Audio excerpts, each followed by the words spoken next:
just, it's the real fans who are there and want to see it, you know, and they're giving you, you know, what they really felt, you know. Yeah, it seems like so much fun. just Even had a good during time. the film, the clapping and the laughing. I know. I missed so many lines because there was so much laughing. I know. I said that's the best problem to ever have, is that your audience is missing the jokes. Right. Because they're laughing at the previous jokes. Yeah. Such a good problem. Yeah, I agree. They'll just have to see it again. I guess. Yeah.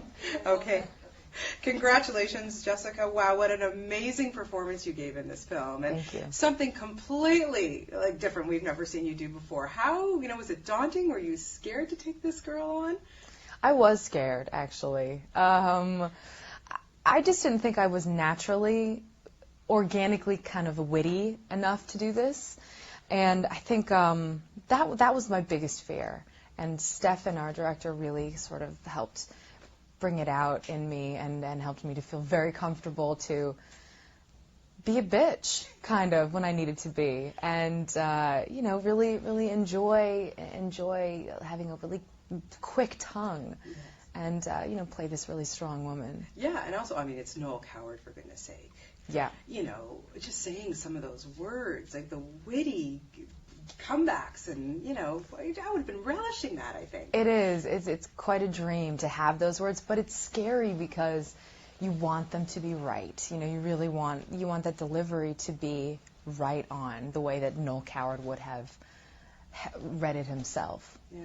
And also, you are the only American in this film with all these fabulous Brits, but still, again, another thing that, probably made you feel, in terms of the character, too, a little alienated, I would think. Not that these cast members would alienate you, but do you get what I'm saying here? Definitely. It was very helpful to just have culture differences, even, country differences. Everything is different, between the Americans and the British. So that was very helpful, to use those feelings of kind of feeling like an oddball and not understanding what a crumpet is. And not drinking tea all the time, but it was fun to kind of get into that lifestyle, and it was nice to be living and working in a different country. That's always a blast. Yeah, and Larita, is that she says Larita. Okay, she's she's pretty well a woman ahead of her time. She very much so. Race cars and these gorgeous clothes very that she gets to wear. Wow, the clothes were stunning. I know. I think that's probably one of the biggest draws of a period piece, and kind of the biggest nightmare, because the costumes are so intricate and they're so incredible, but at the same time they're difficult to wear and they're not very warm if you're shooting in the middle of the winter in London, outside of London. Costumes especially really help to put you in somebody else's shoes, take you out of your real life, take you back to the 1929 and become somebody else when you see yourself like that, especially my hair, having such different hair and the way that it was done and the makeup, and you just feel like a different person. You look in the mirror, you don't even recognize yourself. Yeah. Which is perfect. You totally pulled it off. It really was just lovely to watch you in this character. Okay, let's talk about the co-stars. So, Tough Life. All right, now who do you look at first, like Ben Barnes or Colin Firth? Like, what do you do? You just enjoy looking at both. It must have been fabulous to have, because Ben, of course, is starting to become a big deal here with the Prince Caspian. Right. And then, of course, Colin Firth, who, people, you just have to say, and people are freaking out. Like, you saw the applause for that guy last night.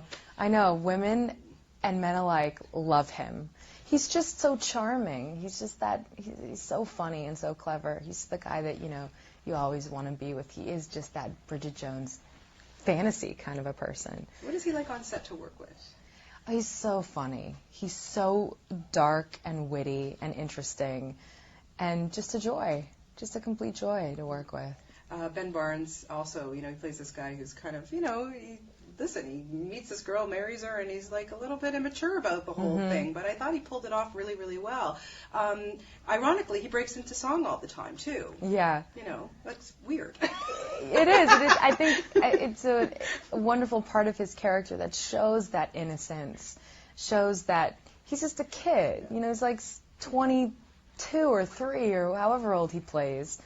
And these two people are just on different wavelengths, but they have this connection, so they're trying to make this thing work, and he's just like this little puppy that follows her around and loves her, and everybody loves him, and he just doesn't have the experience or understand really where this woman is coming from when you really get down to it and you get down to the nitty-gritty of, is this marriage going to work?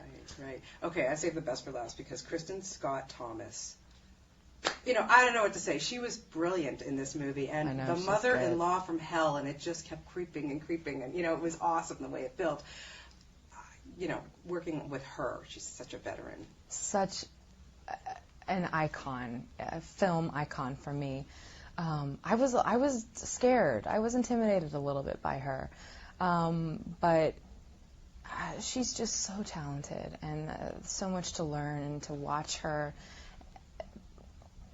It's just one of those moments that you're sort of pinching yourself, like I'm working with Kristen.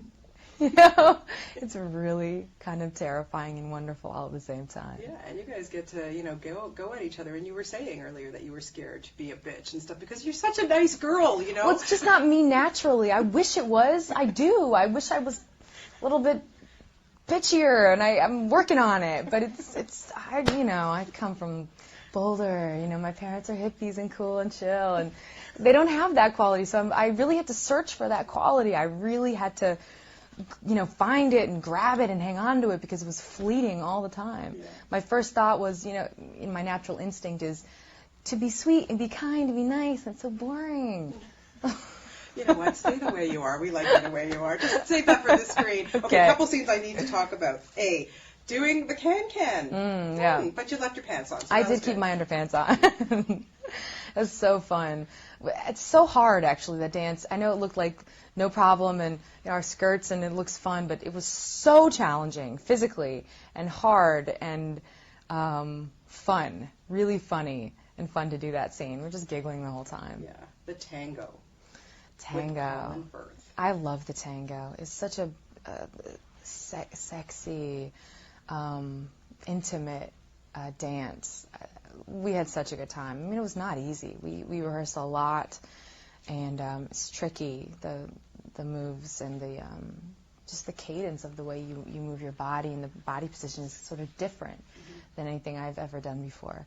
But so cool, so fun. I'd like to keep taking lessons, actually. So are we going to see you on Dancing with the Stars now?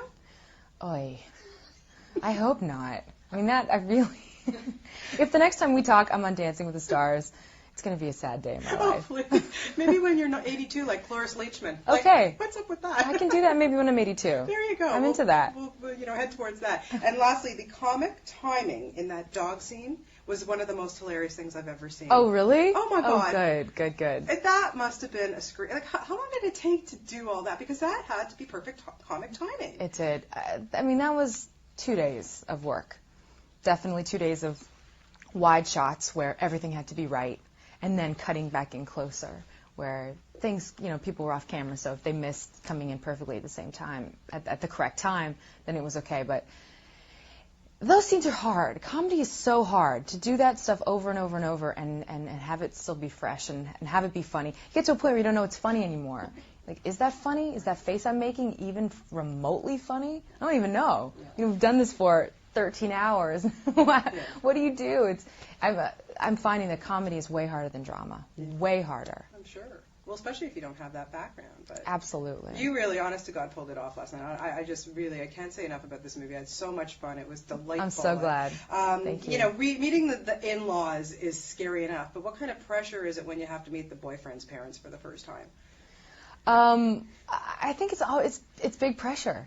I mean, that's the truth of it, is you want to make a really good impression, and they're sort of meeting your representative. You're in your best behavior, and it's a big deal, I think, right? Yeah, that's for sure. Scary stuff. It is scary stuff. Next, I know you've got so much coming up, but can I ask one more question? Just one more question. Powder Blue. Oh my God, you're playing a stripper? Yes. Woo. Yes. Where are you pulling that one out of? I don't know.